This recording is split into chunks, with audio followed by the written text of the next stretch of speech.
Hello, hello, hello, beautiful people. As always, welcome back.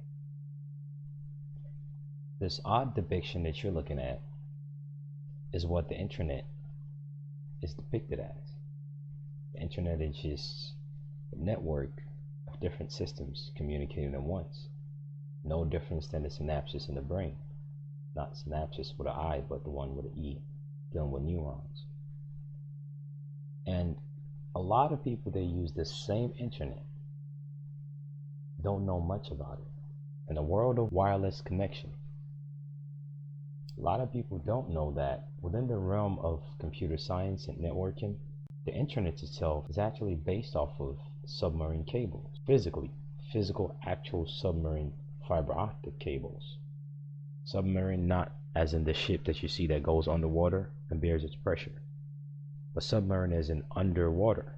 There are cables under the ocean that spans millions and millions of miles. Right here, there's a map for it.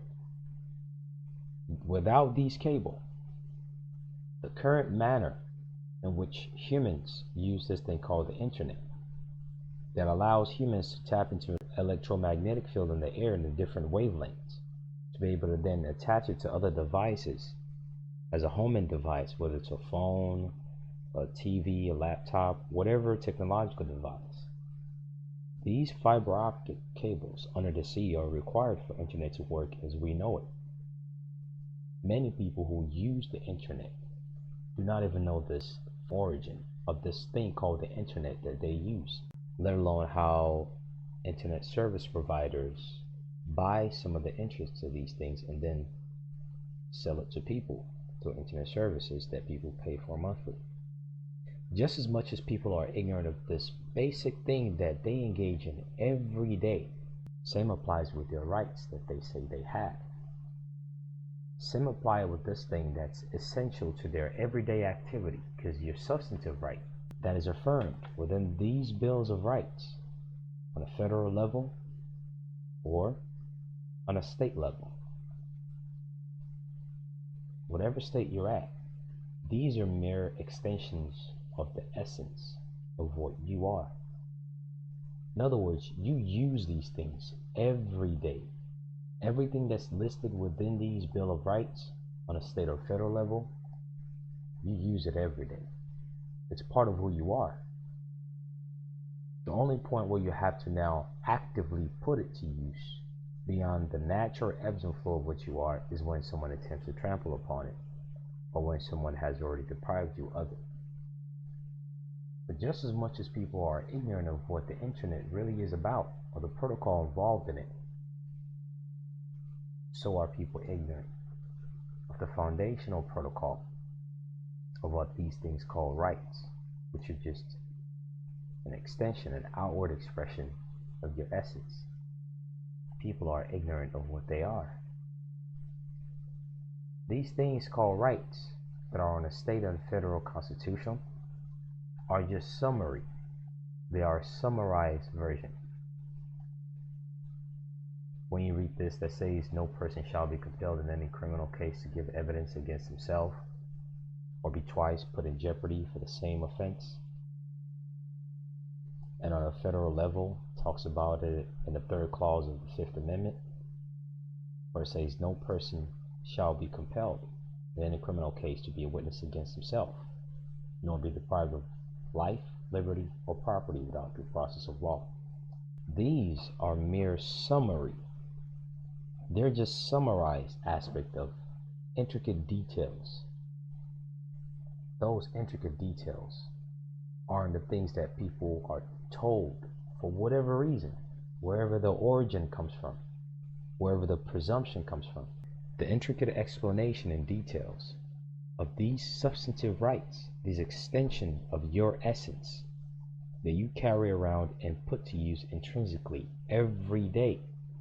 Inalienable. For something to be inalienable, it cannot be alienated from you. Then it's what you are intrinsically. It's inherent. You already are that thing. But that thing that you already are, most people don't know it, specifically as it relates to those that you interface with. Just as much as people use this internet every day, one way or the other, this internet, how they don't know the origin or how it truly actually works. Same thing applies with the use of these rights that exist. People read the summary of it within these state and federal constitutions. But the summary of these things, that's an extension of your essence, that's preserved in pen and paper as an outward form. These summaries, it's just the beginning point. No person shall be deprived of life, liberty, or property without due process. This statement is merely the beginning point. Specificity of your own circumstance and the applicability of it based on the venue, type of jurisdiction, and your intent is very important to know beyond the mere summary of it. To know only the summary or the existence of something without its intricacies of the why and the how is you setting yourself up for pain. A lot of pain. Because if you say you know your rights, one day, might not be now, might not be next week, but one day, nature will test you. And if you don't know the why and how and the intricate details, the subtle substance, the true subtle substance involved in this thing that you call your right, specific to your circumstance, the type of venue and jurisdiction you're dealing with, and the type of remedy that you seek, you'll be in a lot of pain. Just as much as one day, these same cables that are under these oceans, and those who basically funded it, they will tell you it was funded in the 1850s by the Queen of England and current president of the United States, along with the guy who supposedly created the Morse code. But in truth, when you look deeper into these cables, these are ancient pathways that were long created before the 1850s. But nonetheless, just as much as the people who now have control over these pathways called the internet, or at least the core of what we call the internet and its use, just as much as it could be crawled up and taken control of somehow, some way, despite your use of it every day. These rights that are inalienable to you, if you don't know how it works, it will be curled up. It will be deprived. The same word that was used whereby it commands in each of these specific parts. It says that it cannot be deprived. Someone else will deprive you of it if all you know is the mere summary of your rights. And within these things called the Federal Rules of Evidence, the Federal Rules of Civic Procedure, the intricacies of your rights are detailed. The why and how of it is in here.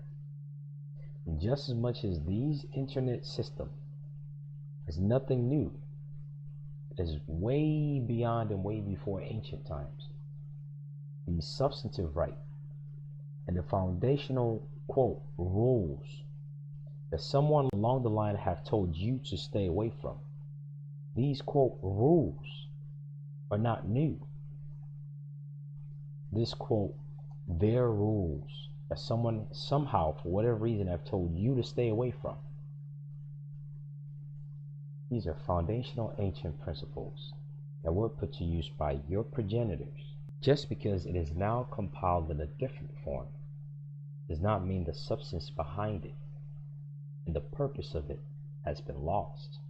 The why and how of the summary of your rights, regardless of what state you're at,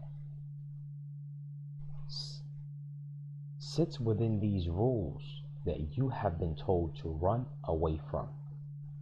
Because these same why and how is how they will kick your butt when you start to interface with them, saying you have rights. And when you say you have rights, all you can do is simply recite the summary of it, because that's the only thing that you've learned.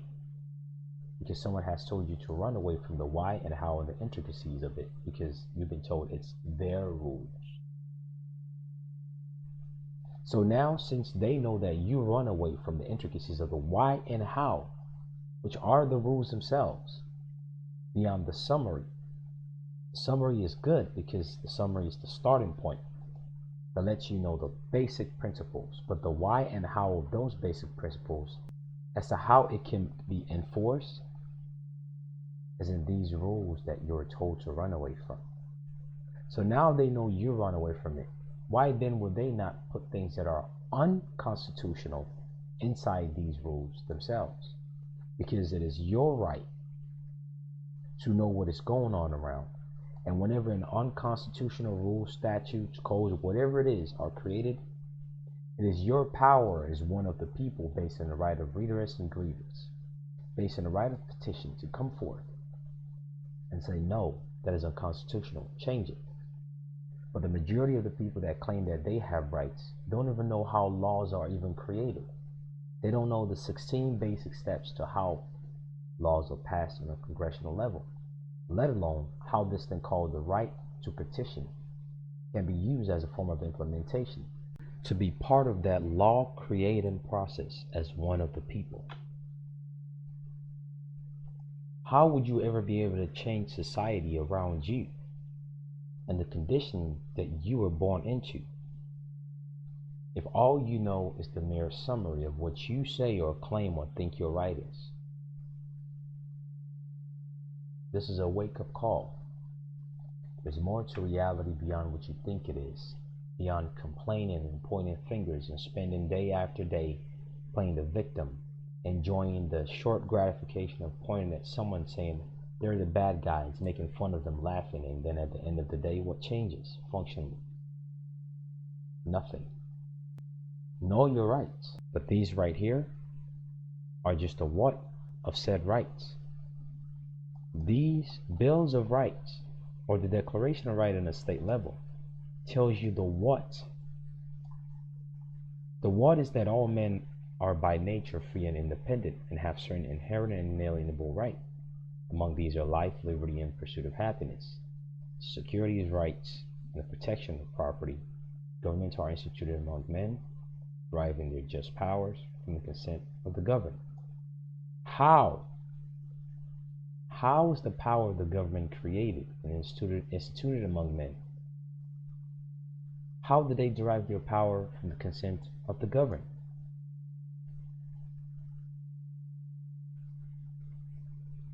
No person shall be deprived of life, liberty, or property without due process of law. How?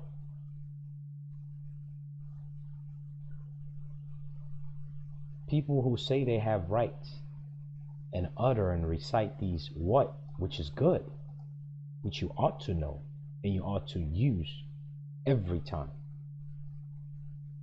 People who use this and utter and regurgitate these do not know the why and how involved.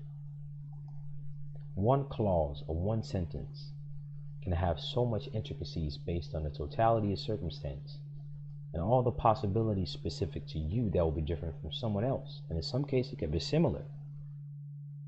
That applicability and how you apply that right and the intricacies of it will be different.